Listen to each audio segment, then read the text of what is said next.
Oh, absolutely.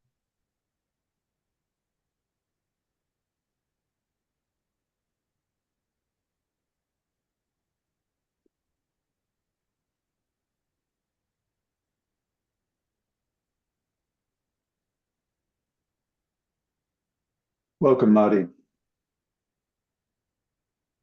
Hi, Cam.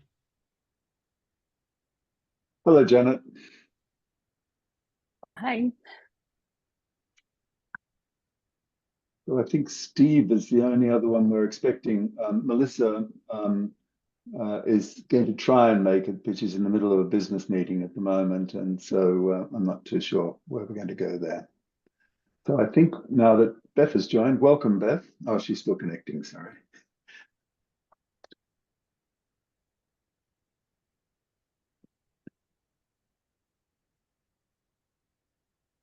Welcome, Beth. Good evening, everyone. So I think we've got a quorum, and I'm not sure we've got a couple of absent members who may join us as we get going. But I think rather than keep everybody waiting, we should kick off the meeting. So let me go through the formalities. This meeting of the Dover Warrant Committee is being conducted remotely in accordance with the temporary provisions of the Open Meeting Law.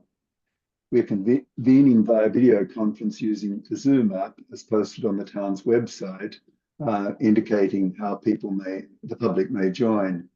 Please note that this meeting is being recorded, so take caution what you show on the screen, as others may be able to see it, and anything you broadcast may be captured by the recording. To open the meeting, can I get a roll call of attendance? Woody Weiss? Present. Peter Smith? Present. Jerry Chen? Jerry, you there? Present. Sorry, I was Sorry, muted. I'm not looking at the video at the moment. Marty Howard, Present.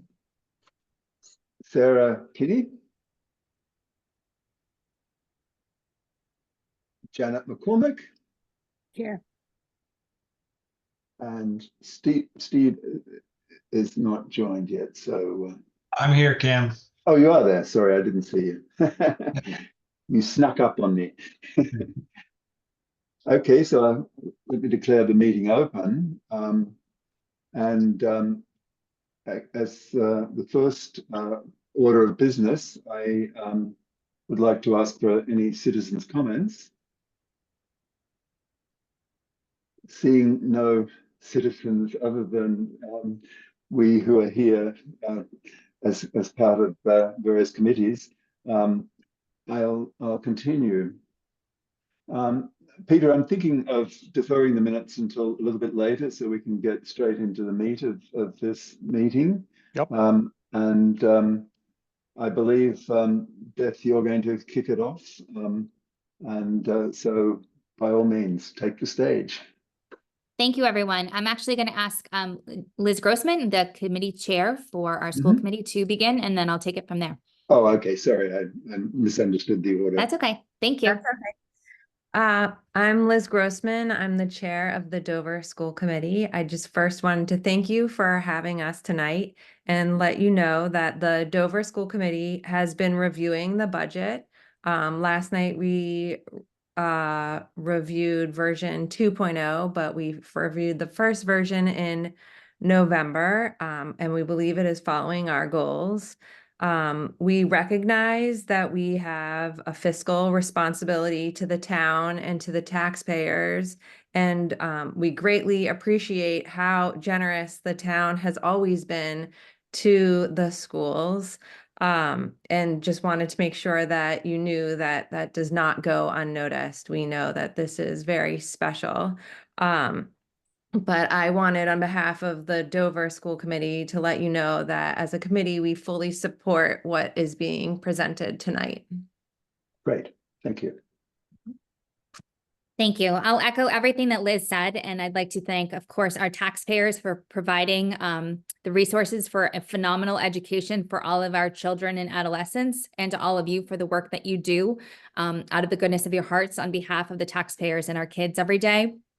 I'd also like to thank Dawn Fattori, our business administrator, who works day in and day out, and weekends and summers and vacations to keep an amazing budget that is super clear and transparent. And I'm sure you've witnessed that in your time working with her. She began working with all 4 of our principals, including Dr. Reineman, in October to prepare version 1.0, and then helped update version 2.0, which Liz mentioned we looked at last night. And I think the great news is not only with the support of the school committee are we trying to be fiscally responsible, but as you know, the new assistant superintendent, Denny Conklin, and I went through our entry process last year and developed a new strategic plan focused on 5 specific areas, including excellence and innovation in learning, supporting and challenging all students, providing professional development for our educators as we expect them to grow and prepare our kids for the future, engaging with the community, and of course, providing safe and sustainable spaces for our students. So all of those factors were kept in mind as we developed the budget. We appreciate the guidance the town gives us every year in terms of providing level service. As Dawn explains the budget, you will notice that we have asked for an increase in our math coach. Currently, we have 1 math coach that is split between Chickering and Pine Hill. And we are asking that each elementary school have a full-time math coach next year, which we realize is an increase in personnel. But given that we are switching math curriculums to better prepare our students to be mathematicians who can critically solve problems and do things without just remote memorization, we feel that we need additional support for our teachers in order to roll out the math program. So while it is an increase in a 0.5 FTE, it really is level services in terms of providing a rigorous math curriculum for our students. So again, thank you for your time this evening. I'd like to turn it over to Dawn, and of course, if there's questions at the end, I'd be happy to address them. Thank you. Thank you. Welcome, Dawn. Yeah, thank you. And thanks, Liz and Beth, for your comments to sort of set the stage for the discussion this evening. So hopefully you had time, and I apologize for the lateness. Again, you heard that we had a meeting last night, so didn't have much turnaround time to get your packet together, but hopefully you had a few minutes this afternoon just to take a look. I think the key document is the overview. It sort of sets what our budget drivers were, and then a lot of supporting documentation that follows. We sort of look at the Dover school budget in 2 buckets. The first one is the in-district operations at Chickering, and the second, as you know from the regional agreement, the school budget for Dover covers ages 3 through 22 of Dover residents who are educated outside of the school district. That's what we call the out of district. And that's the second part of our budget. So we've got the elementary operations, which are pre-K and 5 that are housed at Chickering. And then you have students who are ages 3 to 22 who live in Dover, who because of their educational needs are placed in out of district programs. So we will talk about those 2 budgets separately. And I think we have sort of set the stage when we speak to the town too in the various open hearings that you really need to look at both these budgets separately. You've got to look at the in-district and the out-of-district. They are not really related. They're related, but not related, because sometimes the out-of-district seems to seem like a large amount, and that we don't want to take away from the education that we're providing for students at Chickering. So looking at the in-district budget itself, we're looking at about a 4.8% increase. That is slightly lower than version 1.0. The school committee last night did hear about 1 in-district reduction, and that was at this time of the year we're able to take salary savings for any staff members that we know are retiring. So we do have 1 retirement scheduled for next fall, and with that we were able to reduce salaries by $60,000. And that's how we get to the 4.8. Looking at in-district, payroll obviously is 87% of that operating budget. So it's really people and staff that work with our students. We just settled all of our contractual agreements last spring and into June, so that we have 3-year contracts set up, and the COLA increases for those contracts for fiscal year 25 is 3%. Keep in mind, though, with our educators, it's the COLA plus also steps and lanes, which if you look on an average is about an additional 1.6%. So if you think of our educators also being the largest payroll group in our staffing, if you're looking at a 4.8% increase, knowing that that includes 0.5 of FTE, as Beth mentioned, for increasing the math coordinator, that really sort of shows you how we get to the 4.8%. I also provided for you, for looking at staffing, a summary of our staffing, so you could see it broken down by categories. In that proposed summary of staffing, too, in bold, are the things that are sort of changed from our fiscal year 24 budget. As you'll see, we talked about the 0.5 math coach being added, and then we had some budget changes that are already in our budget or in our actual financials this year, regarding special ed. And special ed is where we always have to accommodate. We're mandated to provide the services based on the student's IEP. And with that, we needed to increase our speech. We needed to increase our OT. And we converted, because of the consistency of services that we needed for PT and speech, we also converted those from contracted services to actually positions in our educator contract.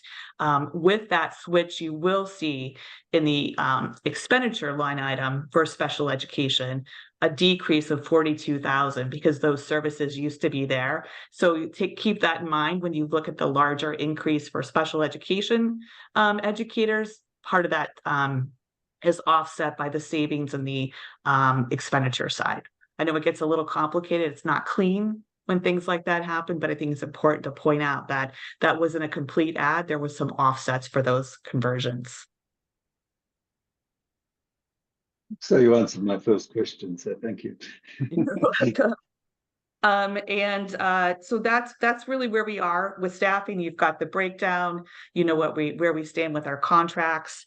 The next piece really on the operating side, as Beth mentioned, the new math curriculum. So there is an increase in our textbooks line item, you'll see. It's not quite the 72,000 because we had some savings, but the new math curriculum is an estimated cost right now, because they're actually, the group that is piloting this is looking at 2 different versions. So I'm carrying in the budget the higher cost version for year 1, just so that we are at the high water mark. If they decide to go with the other version, there'll be a little bit of a savings there. There wasn't a big difference, but you're seeing the high water mark until that decision is made. And you'll note in the budget overview that both the Dover and Sherburne School Committee is planning on having sort of a presentation by the staff and administration on their recommendation for the new program. So we will know that before we have your March, before the school committee has their final vote in March. And so when you have the budget for your open hearing shortly thereafter, it will reflect the decision. Great. Other than that, if you sort of look, the majority of all of our other accounts are really level funded. We had a little bit of an increase in transportation, mainly because the contract, year 5 of the contract, and also we do have a fuel market adjustment in that contract, and we are seeing, it actually has gotten a little bit better, but when I did this budget, we were actually seeing significant fuel adjustments because of cost of diesel. So that is sort of factored in. The other driver, obviously, for a school is how many students do you have? And so you have in your packet our 10-year enrollment history along with our 5-year projections. We use this to sort of estimate how many sections we'll need. The Dover School Committee has a policy of class sizes of 17 to 22 students, and we tightly abide by that. Looking at our projections for fiscal year 25, there are a couple of grades that we could potentially be able to reduce a section. And what would help us sort of be able to wait a little bit longer to make that decision is because we have a retirement. So knowing that we have a staff member position or a staff position that's going to be open, we can sort of hold on filling that until we get a better sense of where the numbers come. So it probably would be an adjustment that would be post-budget, but I wanted the board to know that we do look closely at that. It will make decisions right up until sort of early summer as to where we fall based on where we are seeing the numbers coming in. So hopefully you'll have some time to sort of look at the projections. It's interesting that I did a 10-year average of our 10-year, and it's 477. So we are pretty consistent, but we're not consistent between the grades. If you look at 2014, our range was 54 to 102 per grade. And our range this year is 62 to 96. So we definitely have swings between cohorts. And I think that's probably just the nature of being a small town.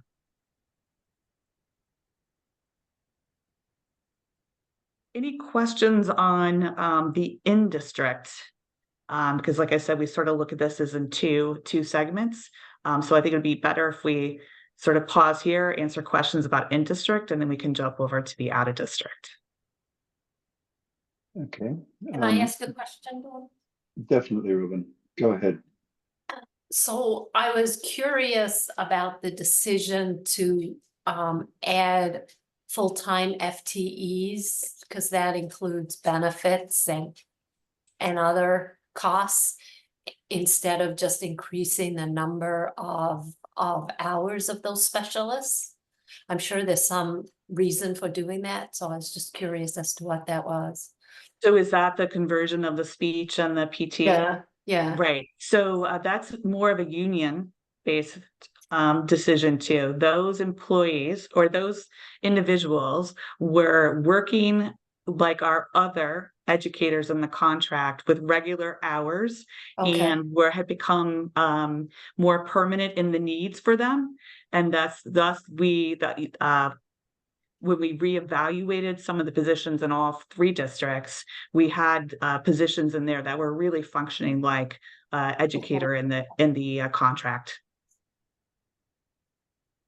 Knowing that we can still look at those FTEs on an annual basis based on their caseload and reduce those. And that was made clear that that could be a potential possibility. Okay. In the light of your projections that the numbers of students is going to decline over the next few years, I'm sort of curious as to why that would be the case. But secondly, how do you plan to manage that decline in terms of positions and classes and all the rest?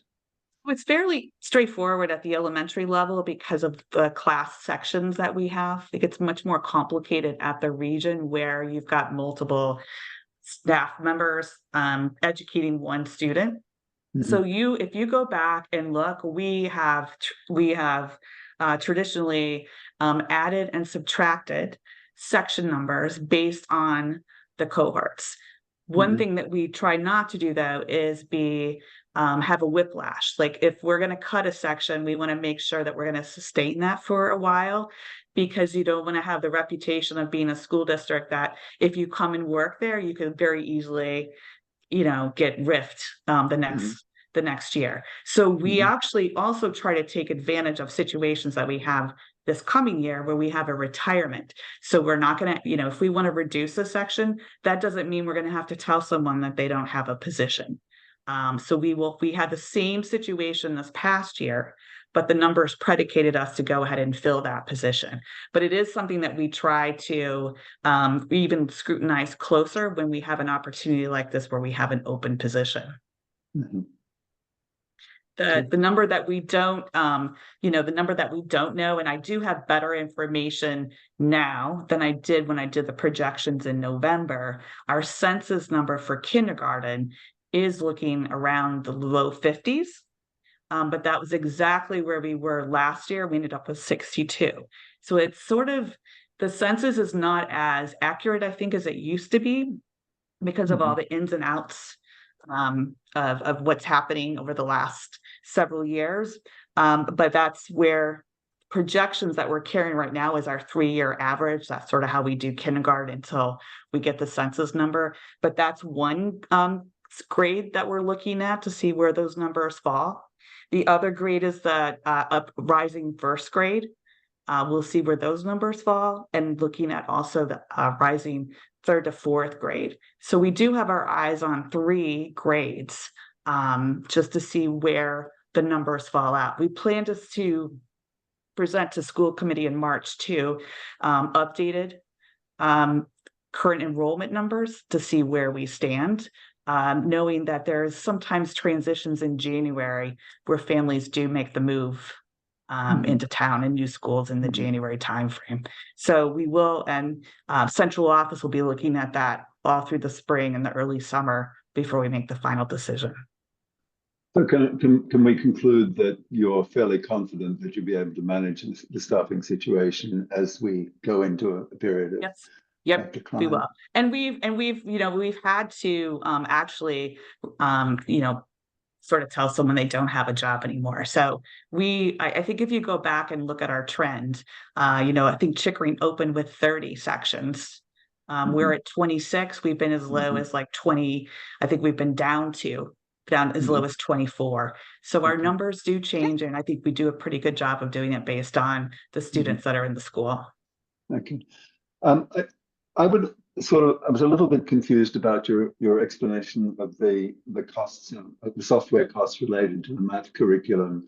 Am I correct in understanding that the 150% increase that you've got in there at the moment is really a temporary situation while you transfer from one package to another? Exactly. So the number that's in there is I think further detail about it is it's a 5-year. So the one that would have the highest first year cost, it's a 5-year contract where you pay that large amount in the first year, and we would then have 4 subsequent years where we'd actually, all the materials and everything would be included in that first year price. So you're actually buying like a 5-year package and paying for it all in the first year. So that one has the highest first year cost. The other program we're looking at has a little bit of a lower first year cost for the software and the first year of materials, but then we'll continue with purchasing the materials as we need them in the out years. That is, I mean, it's a shocker, believe me, that to have to say it's, an increase. That was a number that really stood out. Yes, but know that you would really amortize that over 5 years because we would not have any math cost for the 4 subsequent years. Hello? And what was the motivation for changing platforms? I'll let Beth handle that question. Yeah. Sure, thank you. So we have been using the Everyday Math program for 20 years, and it has certainly served us well. However, we go through a curriculum review cycle in each different discipline every 5 years. And thinking about the Massachusetts state standards, not only do they lay out the content that students need to learn each year, whether, it's subtraction by 3 digits or multiplications or fractions, they also have skills. They want to make sure that our students are learning to think like mathematicians or think like scientists. So that, coupled with our portrait of a graduate, making sure that students are going to be able to kind of think for themselves, to be able to discover ideas and theories on their own, led us to consider other math programs. So DESE, the Department of Education at the state level, has recommended programs that are evidence-based and research-based. So we looked at the programs that are currently evidence-based in math. Everyday math is not one of them. We looked to comparable districts that we like to borrow and steal ideas from, and came up with 2 programs last year that we piloted that not only provided a program K-5, but K-8, should the middle school decide to shift as well. So we piloted 2 programs last year. One we really liked, and in doing that, learned from some of our neighboring districts of a new program that they were trying as well. So we shifted, kept one program this year for a second year of pilot, added another.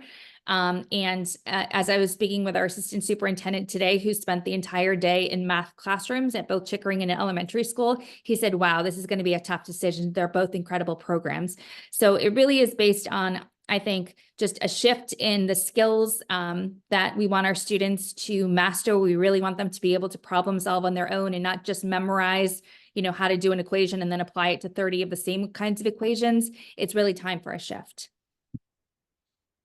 Out of curiosity, is the Sherborne Elementary going to be using the same package? Yeah. Yes. So we have teachers K-5 in both schools piloting both programs. Oops, I'm sorry for the balloons.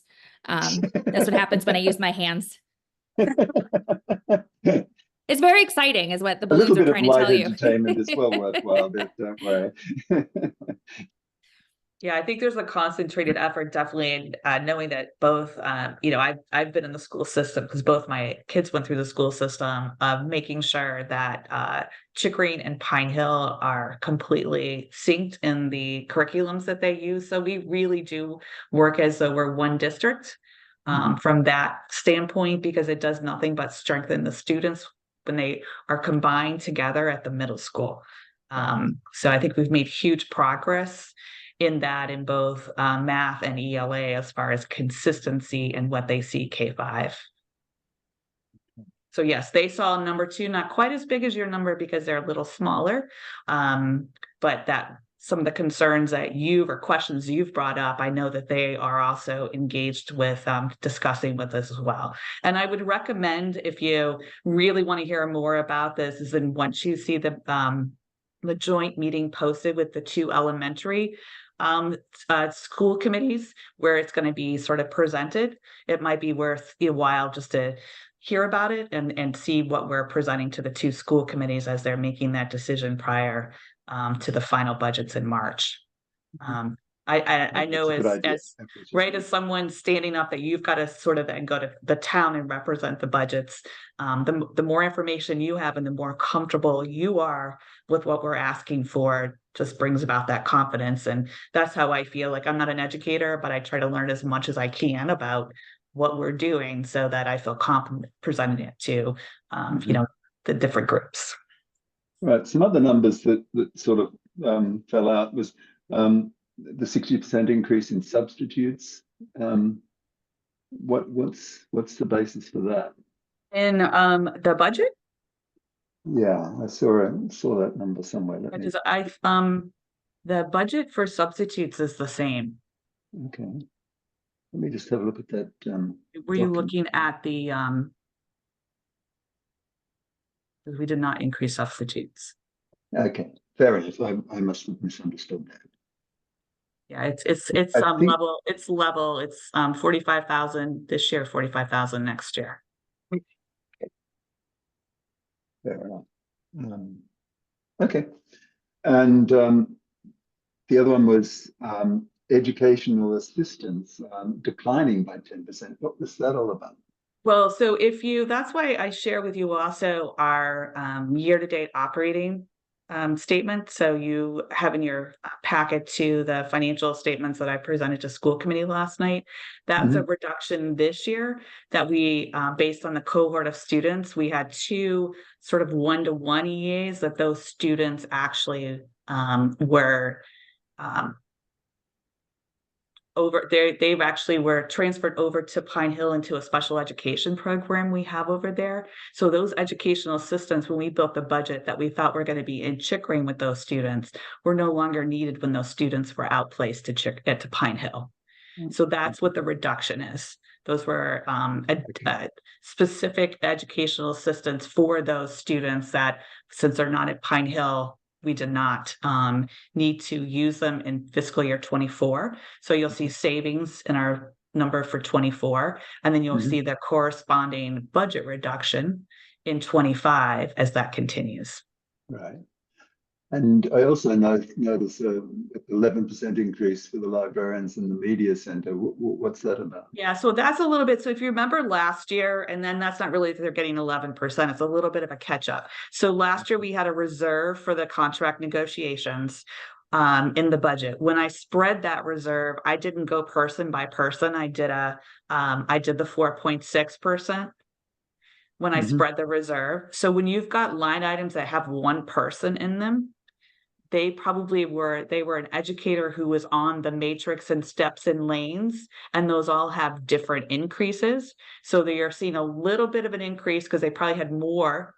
I hope this is not confusing. They probably had more than a 4%, 6% increase in fiscal year 24, another increase in 25, and I'm catching this up. So all in all, if you looked at all of our educators, you're not going to see swings like that. It's because those line items have an individual person in them.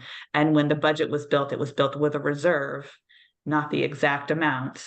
Mhm. Okay. And to be efficient with my time, I spread the reserve with a flat rate of 4.6%, Okay. which is the Fair COLA plus the average steps and lanes increase of 1.6. Okay. So those aren't true. I could have gone back and fixed them, but it gets to a point where Yeah, fair enough. it's one person in there, and they didn't get 11% raise. It's a little bit more from 24 picked up in the 25 budget. I've been hogging the questions, so I'll open the floor.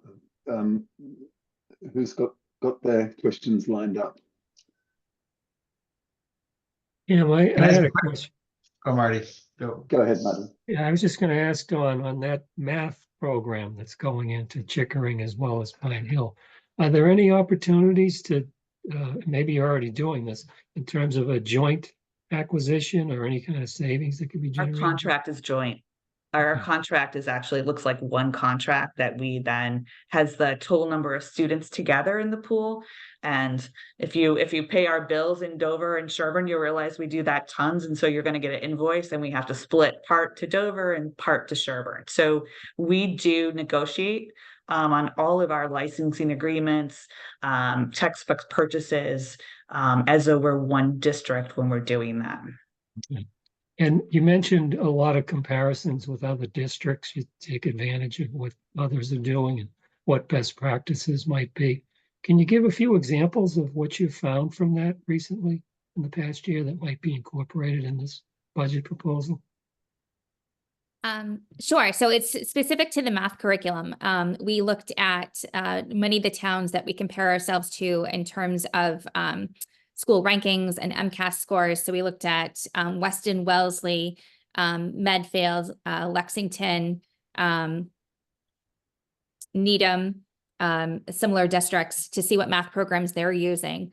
We got lots of positive feedback about the illustrative math program, which is wide known. I mean, if you talk to Franklin and, you go farther out and expand our bubble, there's so many positive experiences with illustrative where students are actually learning the concepts beneath the math and can understand the math and do it on their own versus just, like I said, reciting equations and plugging in new numbers.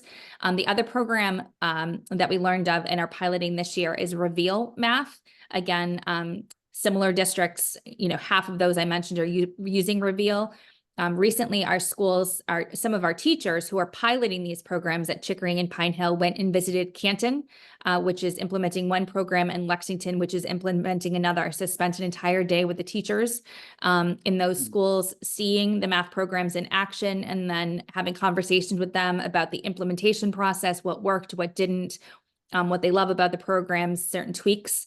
Again, lots of positive feedback about both programs. It was also a great opportunity for our teachers to go to another school and see, the strengths and challenges that their colleagues are facing in different communities. So a great experience overall. So some of the research that we did. So we're confident that these two programs are solid. They're being used by our comparable districts and will meet the goals that we have for our students in terms of becoming mathematicians. Mm-hmm. Any other learnings on program structure? And yes, so thank you. So what we've done too is done a lot of research, and in terms of implementing curriculum, research shows that It's the most important things are having a rigorous, rich curriculum, which both of those math programs have been vetted by both the state and a organization called Ed Reports, which uses educators from across the country and criteria to determine whether or not it's a solid program. So we can check that box that we have a solid curriculum with either one that we go with. Another one is professional development. And making sure that our teachers get the access they need to understand the program and how to teach it. That comes with the package and the numbers that you're seeing in your budget. And the third is coaching, that when you have someone in your classroom modeling lessons, critiquing and giving feedback to the way that you're teaching lessons, that makes a huge difference in the teaching experience and the learning experience for kids. So we're making sure that all three of those pieces are intact, hence the increase in the math coach, and the funding associated with these two very strong programs and the professional development that comes with them. We continue to look at the literacy programs that other districts use. I think the tough thing, as you know, about our elementary schools is that elementary teachers teach every subject. So there's only so much change you can swallow at one time. And there's obviously costs and things that come with that too. So right now we're focusing on math. The next go around, we'll be looking back at our literacy curriculum, which we have strong feelings about, positive ones, but certainly wanting to make sure that we're getting the benefits for our students that we are hoping for. Thank you. So Steve, to did you Beth's have a point question? about professional development, in your packet too is sort of a summary of grants that we receive on an annual basis, just to let the Warrant Committee know of what if we lost a grant, sort of what that would mean for us as far as school operations. The largest grant we obviously have is our special education 240 grant, which actually funds a lot of our EA positions. But as we're writing the grants for, say, the Title I, the Title IV, we're building in those grant monies for PD. So that's why we're not increasing professional development in our operating budget. We're taking advantage of the grants that we have to be able to help fund that very important professional development that will take place as we implement the new curriculum. Do you set a certain target for grant funding each year, or how does that happen? The grants that we receive are grants. There aren't competitive grants. They're actually based on our reported special education numbers, our free and reduced numbers for the Title I's. So we don't really we don't set those amounts. It's based on what information Department of Ed has on us as far as our census of students. It's funded by that. It's derived by that, not by what we hope that we're going to get. Okay. It's formula driven, I guess, is what you're saying. Exactly. Right. Hmm. You can see that we don't have, we're not talking about huge amounts, but when you have $10,000 from a grant, it definitely helps us, target that for that particular year to an item like math professional development. Thank you. Steve, did I notice that you had a question? Yeah, I just had a quick question. You have the baked in retirement savings that you spoke of. Is that based on an assumption that with the declining enrollment, you won't need to replace the person at least right away? Or are you assuming that you will replace the person, but they will come in at a lower pay scale and therefore will be lower? Latter. Yes. The latter, So okay. the educator, typically when we have an educator retire, they're on the high end of our salary matrix. And when we're able to replace them, we can go back down to a lower level of both education and years of experience. And so we're able to sort of capture that. And that traditionally is what's allowed us to sort of keep our budget, have the salary increases, but sort of not pass everything along to the towns, is that this retirement savings comes in, and sometimes we have one, sometimes we have two, and we put that directly to those line items to reduce the salary expense that has been, that continues to build as staff stay with us. Has that generally been the strategy in terms of replacement, hiring a younger teacher who's, beginning his or her career versus trying to attract someone who has a reputation of being a star from Lexington or something?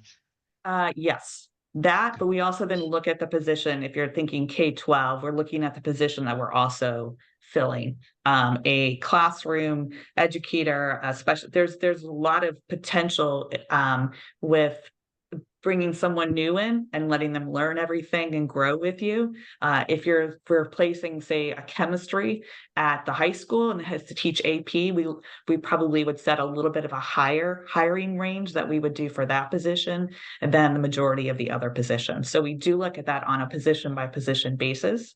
But that is our goal, to be able to reset that clock, and then they will continue moving along the matrix as they progress, because staff have a tendency to stay with us for a really long time, which means that's a good place to live. We have a competitive salary matrix, so it's good to be able to move it back down. So it's a catch-22, right? So their base goes down, but their annual increase is higher, because once you get to the top of the matrix, all you have is COLA. So, but it is starting with a smaller base. But we do that across all 3 school districts as we are able to take advantage of retirements. Thanks, that's helpful. And just maybe this last one quickly. What is the current term of the union contract, and when is it up for renegotiation? So we're in the first year, fiscal year 24, of a 3-year contract. And I have to thank Robin. She was your town select board member who negotiated with us. And I think for its second or third time, that historical knowledge is definitely beneficial when we sit through that. This was a hard one coming out of COVID, I will say. We did for the educator contract, and actually most of our contracts had a 3% increase in each of the 3 years.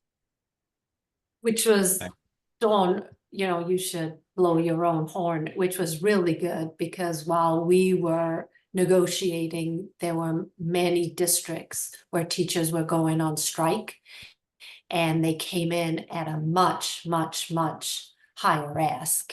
And it was a tough negotiation, but at the end of the day, I think, we came to a place that was good for the schools and good for the teachers, and the mutual respect that we've had with our educators, I think really paid off when the negotiation was so hard.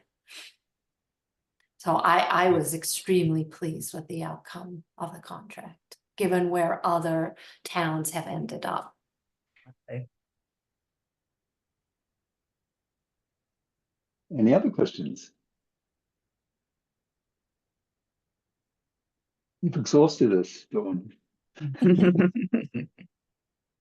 Okay, so that was 75% of our total budget that we just spoke about. So now we're going to move on to the other 25%, which is the out of district. And as I mentioned, these are Dover resident students who are aged 3 through 22, who, based on their educational needs, we cannot service in district. And when you're a small district like Dover and Sherburne, you don't have a cohort of students sometimes to have in district programs. And so you do see, and I'm going to say more students, but that's why we have students go out, because there's programs that we just can't offer because we have one here, one there. And so they do have to go to other public schools for programming. They go to collaboratives for programming, and they also go to private schools for programming. And so our budget for that is based on the tuition cost of those schools where they're placed, along with we're responsible for providing transportation for those students as well. So those are the 2 components of the budget. What we also have to help offset those expenses are what we call circuit breaker reimbursement.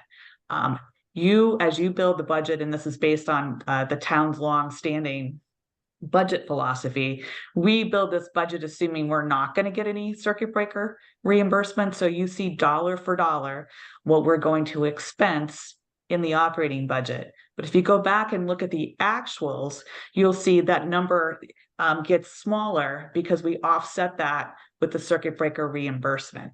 So the actual reflects the true cost of the budget, where our budget is sort of grossed up for circuit breaker reimbursement.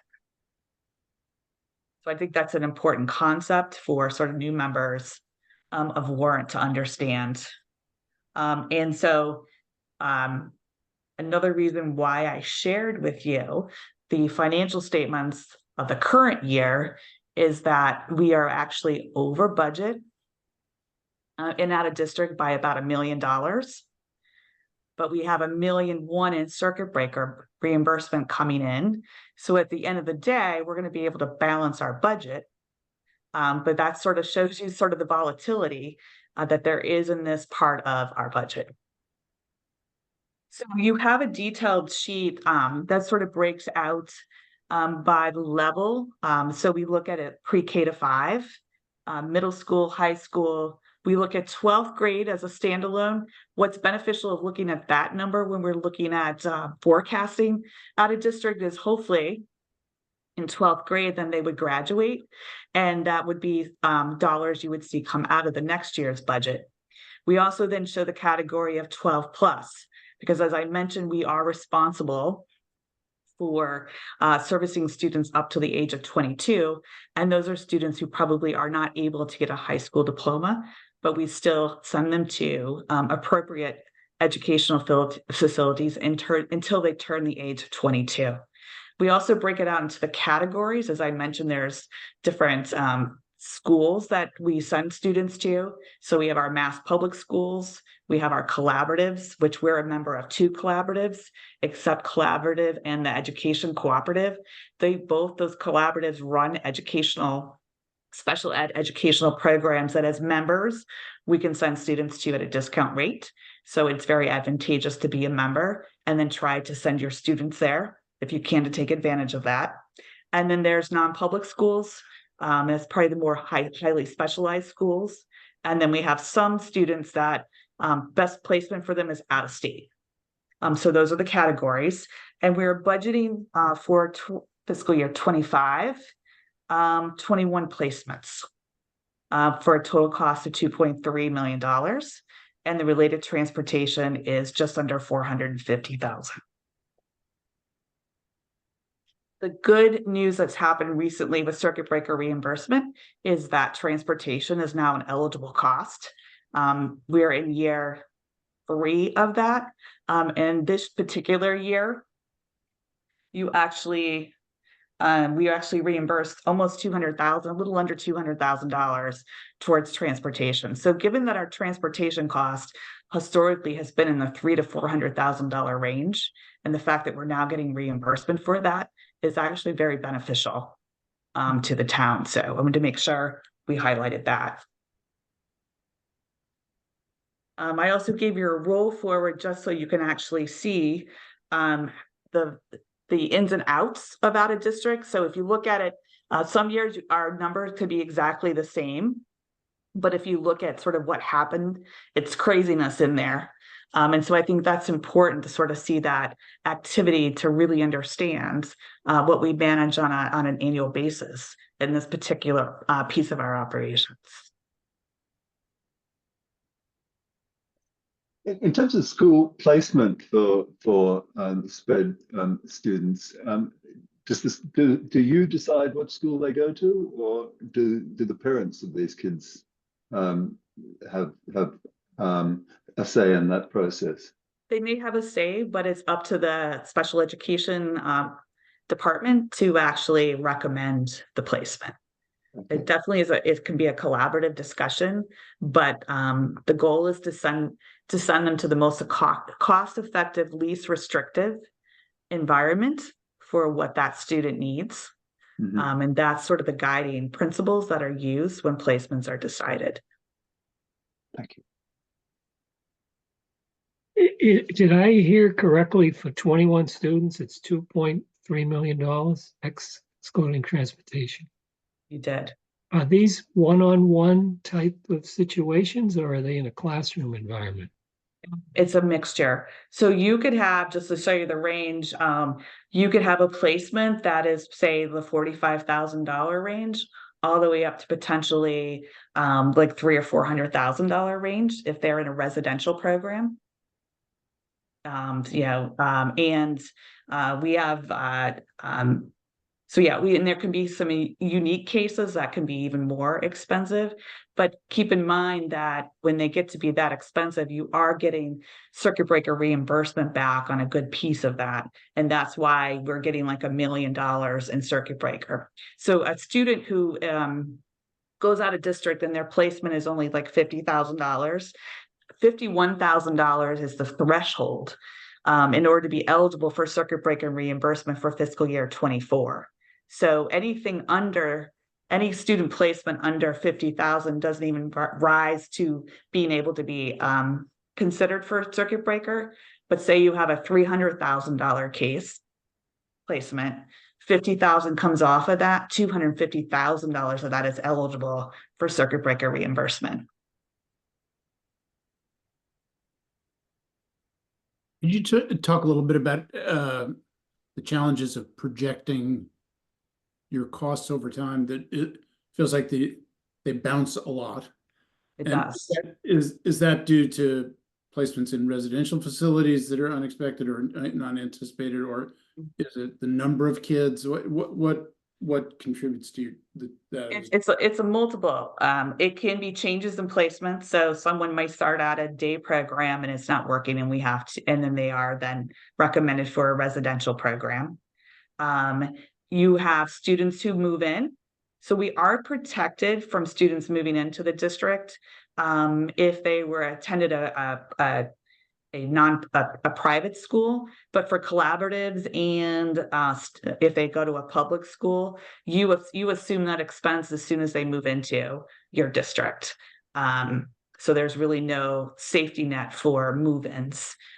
We also try to keep as many students as we can in district, but it just doesn't always work, and they can go out at any time during the year. So this activity does not take place just at the beginning of the year and the end of the year. These numbers are consistently changing from month to month. So for instance, I have a meeting monthly with all the people who sort of determine at a district so that we can keep a handle of what's happening, because there's always things bubbling. There's always students who are looking based on their needs have changed to change placements. So it's every month. I will say we have a change. That's sort of how volatile this sort of population is as far as coming as far as you're looking at education. And we see that everywhere. This is an anomaly here for Just Over. It's like every school district. I'm seeing the same thing in Sherburne. They sort of build their budget much tighter than Dover does. And so last year we had to go ask for more money. This year we're in a situation too where we're over budget. So it's just, I think there's every district has seen a little bit more of activity now, still coming out of post-COVID, and some of the changes that students sort of took place where they were remote and then having to go back to school. So there's a lot of sort of social emotional issues. We're seeing more placements in that category as well. So there's years like this year that I think we're very fortunate that you have this budget the way you do, but I also am bringing that to your attention as you're building your fiscal year 25 budget, because I do think that the circuit breaker turnback is typically sort of what you use for free cash when you apply to the budget. And as it looks right now, there won't be a turnback from the school because it looks like we need it to cover the cases. Placements. You answered the question I was going to ask. Yeah, I think this is the first time that I recall ever being so over budget. You know, there's always been maybe a couple of 100,000, but most of the time the turnback is exactly the amount of the circuit breaker. Yeah, the last couple of years, last year we were actually over 400,000. So instead of the million, you got back like 700,000. Right. I think 1 year it was like 400,000. But yes, this has been, I think in all my years between school committee and then being in this position, that we've seen that we have been. I will say there's one anomaly case like that is actually generating a big chunk of this overage. And so I think that's why we swung a little bit more off of where we usually are because of this one particular placement, which will not be continuing, which was why I was able to make a budget adjustment for version 2.0. As you see, we reduced the estimated tuition because of a change in placement that we know is happening for sure. And that's why we come in a little bit lower on version 2 on tuition, but now I had more information about transportation, so that had to offset it a little bit. but we did reduce the added district by a couple $100,000 in version 2.0. And we'll I look only at it. saw version 1. So you have, okay, so in the packet, Robin is actually updated version 2.0 numbers. Okay. Was, So the I was, added district now is just an increase of about 250,000. So not as high as version 1.0. okay, I'm a newbie as the liaison to Warrant Committee, so I'm still trying to figure out where they put everything, but I only found version 1 on the drives. Okay. Robin, I did actually send version 2 to you in an email just at the beginning of the meeting, so you could check it out. Okay, okay. Sorry, I neglected to copy you on the mail that I sent to everybody else. That's quite okay. I got the gist of things in version 1. Yeah. So that's why we sort of look at, obviously you can see why we look at this as two different budgets, because you don't want to commingle the two because of the volatility in the added district. We don't really want that to have a reflection of the more stable budget that we have in the in-district. Mm-hmm. And I also think it's important when you see us do any public presentations that you see that $2 million number, but keep in mind that there is reimbursement that comes. So for the taxpayers, it's not a $2 million, it's something less.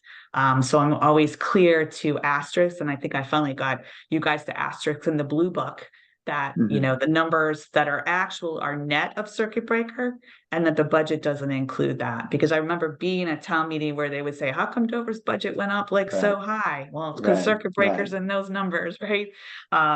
So that we're lucky or fortunate to have circuit breaker. The other good news is that back in the day, we didn't, so circuit breakers mandated at 75% of eligible tuition cost, but we had seen anywhere from 40% to up to 75%, but it would change every year. So it was actually even hard to estimate what your circuit breaker was going to be.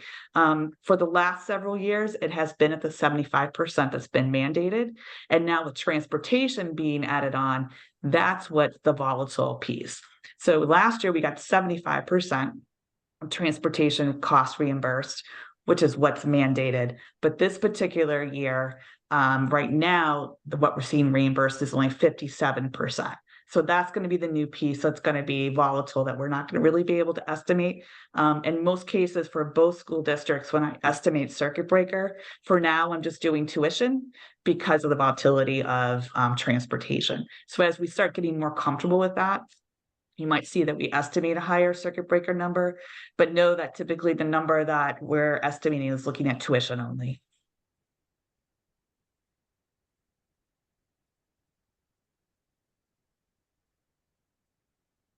So any other questions?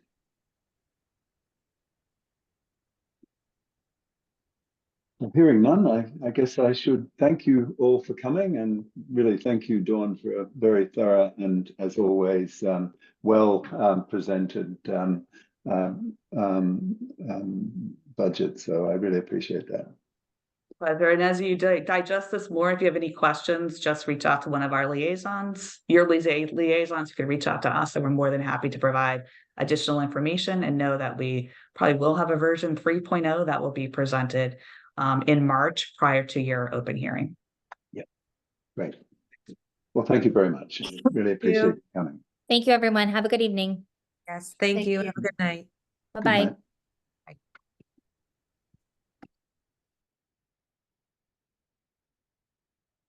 Hello, Melissa. Welcome to the meeting. I did have a question. Do you know if the Minuteman budget is going to be presented to us tonight or not?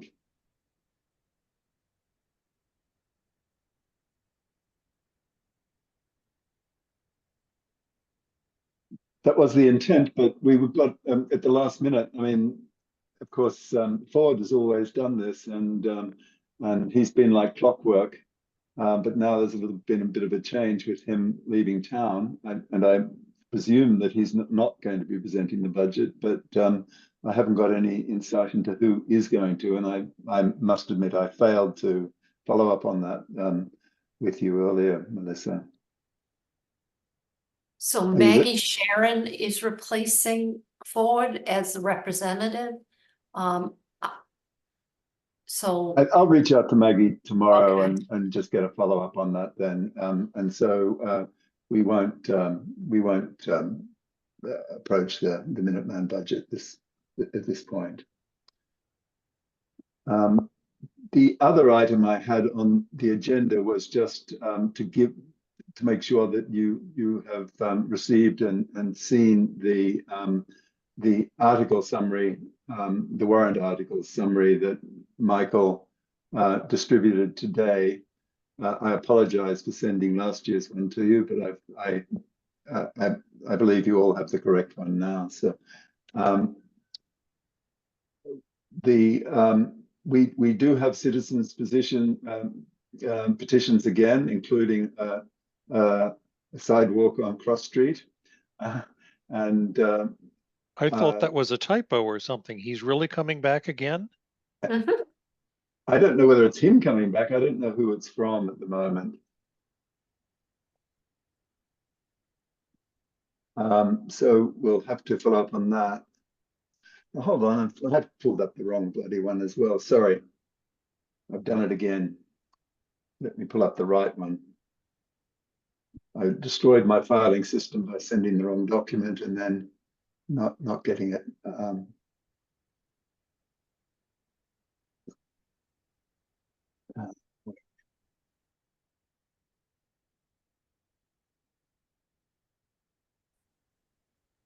Sorry, bear with me for a moment while I find this one.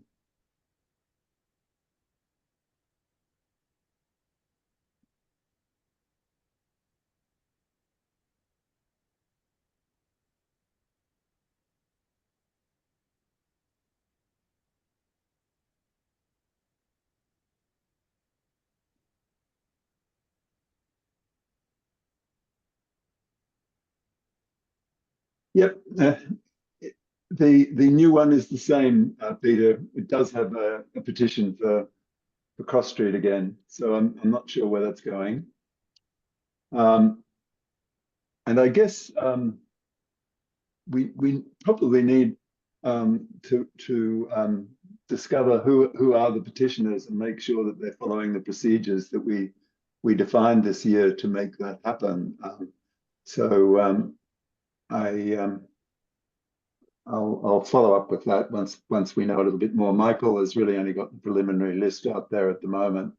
And Robin, I notice on that list that the DPW, the Parks and Recs one only have 2 warrants. I thought we were thinking of having a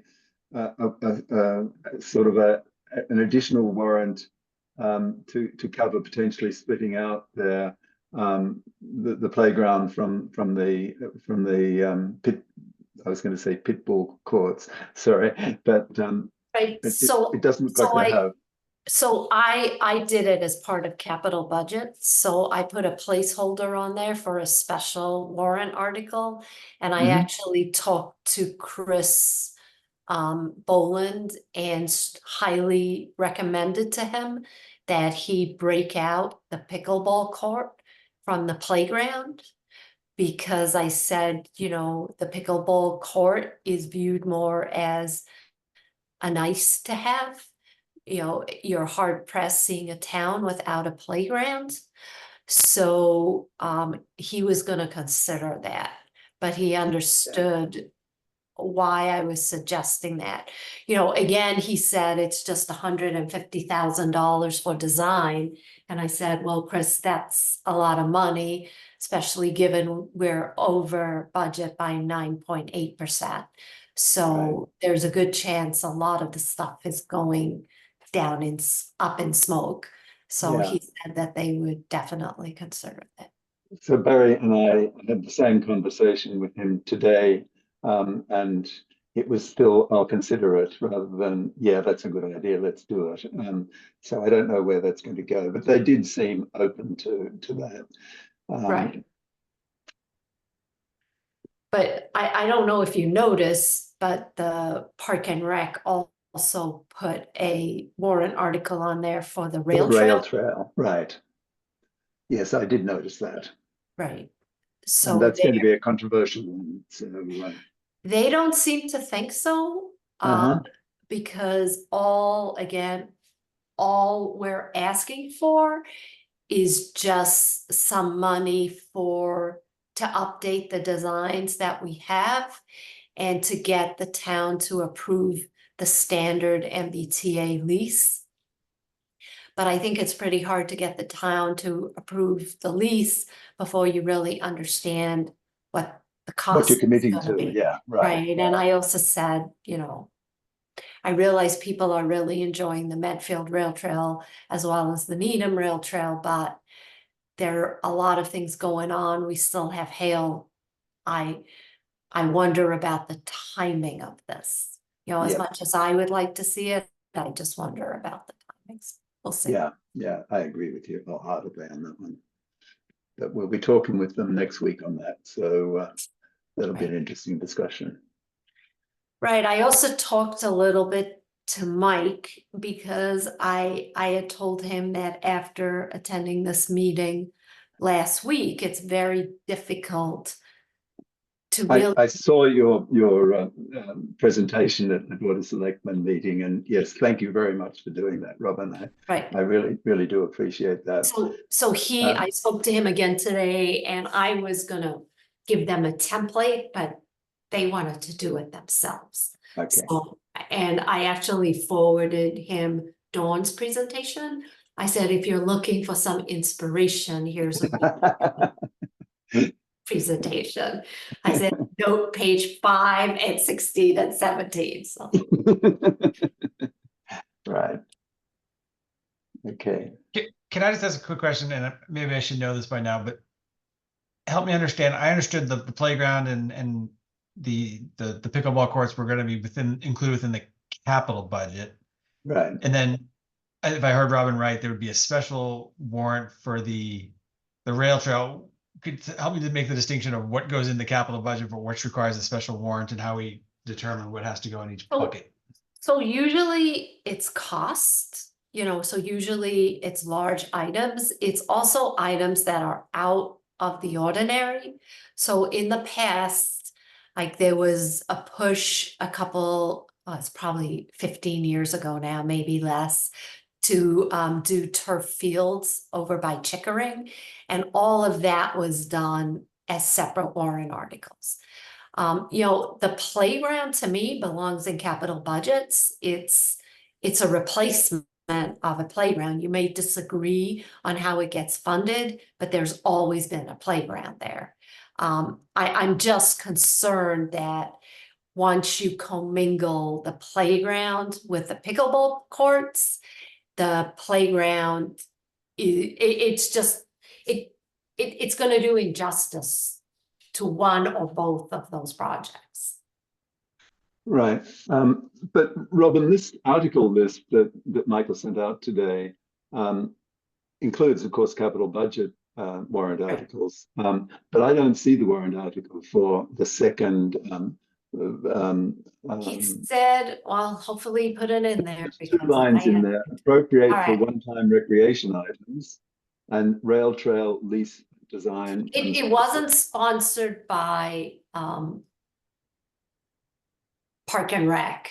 I just did it as a capital budget. Yeah, but it's not in his list, unfortunately. All right, I'll talk to him about that. Yeah, okay. Just wanted to be sure that you knew that. Well, it's not the end of the world. We can also break it up just in capital budgets if he didn't put it in there. We could do a line item for. Yeah, it's right. just all in the presentations. Yeah, right. Fair enough. Well, that makes sense. Okay. Does anybody else have any questions on that warrant article list that I distributed today? So these are really going to form the basis of the motions at town meeting. So this is something that we will need to get on top of over the next few weeks. Okay. Move on to other business now, I guess. well, first, no, let's go to the minutes. Peter distributed the minutes, and I'm wondering, does anybody have any comments, suggestions for change, or can we accept those minutes as Peter presented them?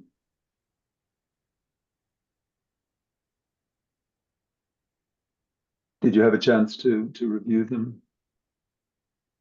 Okay, so if there aren't any comments, then do I hear a motion to accept those minutes?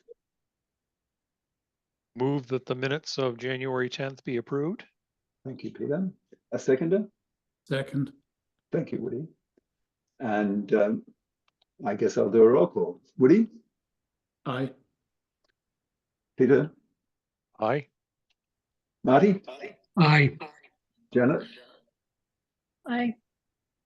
Sarah? You're on mute. Okay, yep. Steve? Aye. Aye. And Jerry? Aye. Oh, sorry, I didn't get you, Melissa. You'll have to. Aye.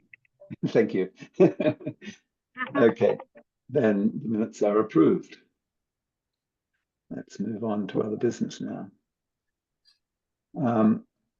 I do believe, well, Michael also told me today that the email issue that we've been struggling with for the Dover Mass account seems to have been resolved. So Marty, you and Sarah both should have functioning town email accounts now. So if Sarah, Marty sent me a note saying his is working. So if you could just check that and change the password on the account as quickly as possible. I'll give it a go. Thank you. I will. And perhaps reach out if you're still having problems. Well, I'm not having problems. It's not been operable. It Yeah, didn't work at yeah. The all, problem so- is that it wasn't working. So yes. Right. It's the small rub with me. I will also just mention that mine was not working, and I brought this up last year, and so. Marty's wasn't working either. I'm sorry, but I've been trying to push it. The problem is. No, that no, it I'm takes a not while to upset get with the you. IT I'm just stuff. voicing my frustration with the amount of time it took to finally sort it out, and here we are, and it's working. But I will get into it and make sure that it's synced and do the password change and get it set. Yes. So my goal is to then move all the emails across to the Dover mail so that we've got a consistent front there. So if you could tell me that it's working, I'd appreciate it once you've had the chance to look at it, because then we can have a standard access. And on top of that, we can also get standard access to the Google Drive that's out there.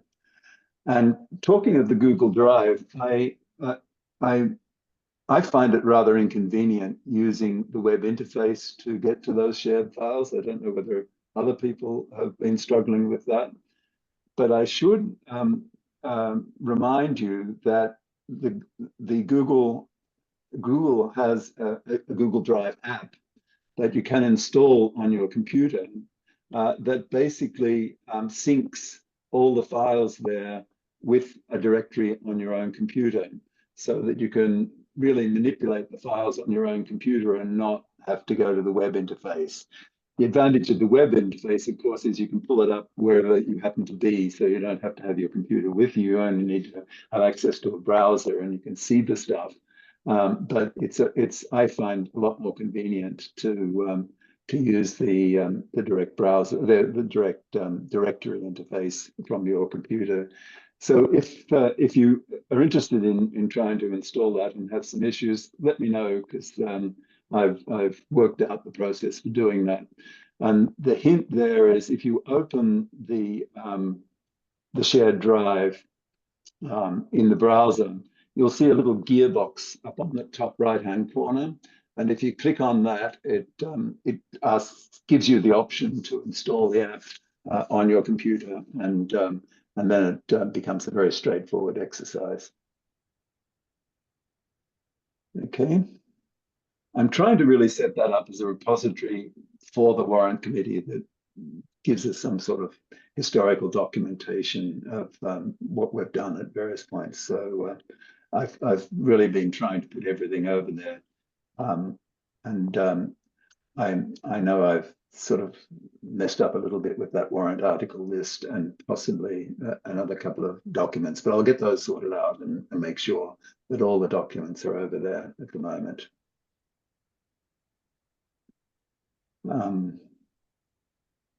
Then the next item, the only item I've got is to discuss. Does anybody else have other business that we need to address? Okay, so next week. Right, and can I just pop in here real quick? Yes, Sarah. I was at the meeting last night, and I'm not sure if this has been the experience in the past for our liaison, but given that we were supposed to have it in person and it was very last minute moved to a virtual, I didn't get the updated package from Diane McRoby until just about 45 minutes before we met. So the info that Dawn shared with you tonight is pretty comprehensive. I have a larger file if you need any supplementation, but there wasn't any, given the early stages, I just wanted to share that there wasn't anything new brought up last night as per her sharing tonight.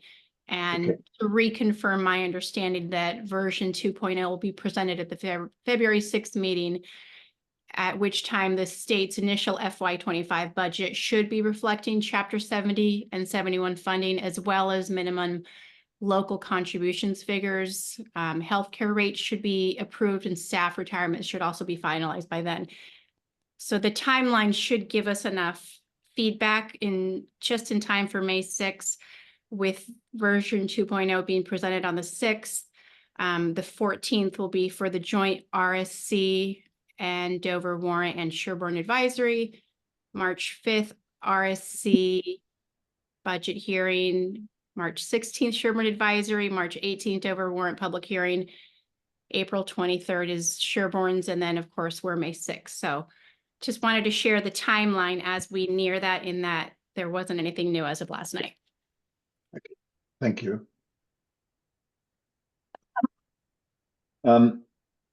So the only other item I have on the agenda is to agree on a meeting for next Wednesday, where we're planning to talk with DPW, with the police, and then and I think the animal control is now part of DPW as well, isn't it, Robin? I think. There was a police chief now.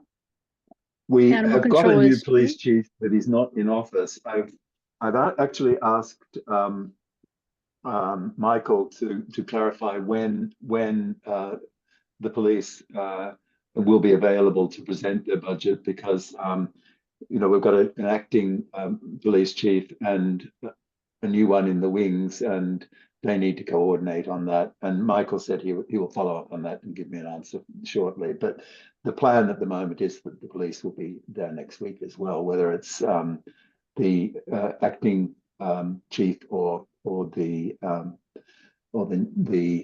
newly appointed one.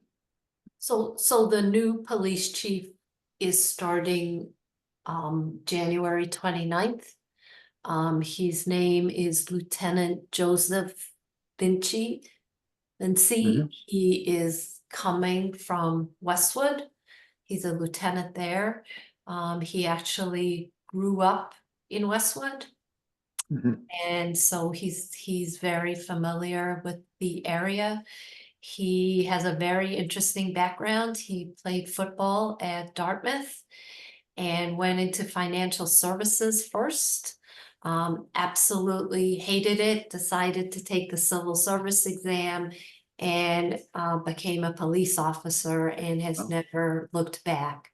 I think he will be, he joked with me that who says an Ivy League education doesn't prepare you for everything.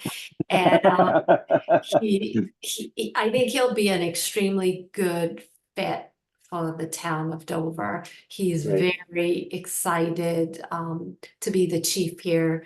He said it's, he's familiar with the town. It's a phenomenal commute, and it really gives him the opportunity he was looking for. So I think Excellent. everybody will enjoy working with him. Okay, and then the other one will be fire and ambulance as well next week. Michael is still trying to work out what would be a good time for him to make the budget overview presentation. It's probably going to be the week after next, but we still haven't got a final timing on that. But I agree with you, Robin. If he can present it in a format as well as Dawn has done, we'll be fine. Okay. Any other business that we need to address tonight? Okay, then do I hear a motion? So Thank you, moved. Peter. Second. Thank you, Woody. Can we agree by acclamation that we will adjourn the meeting? So acclaimed. Thank you. Thanks, Cam. Take care. Bye. Thank you.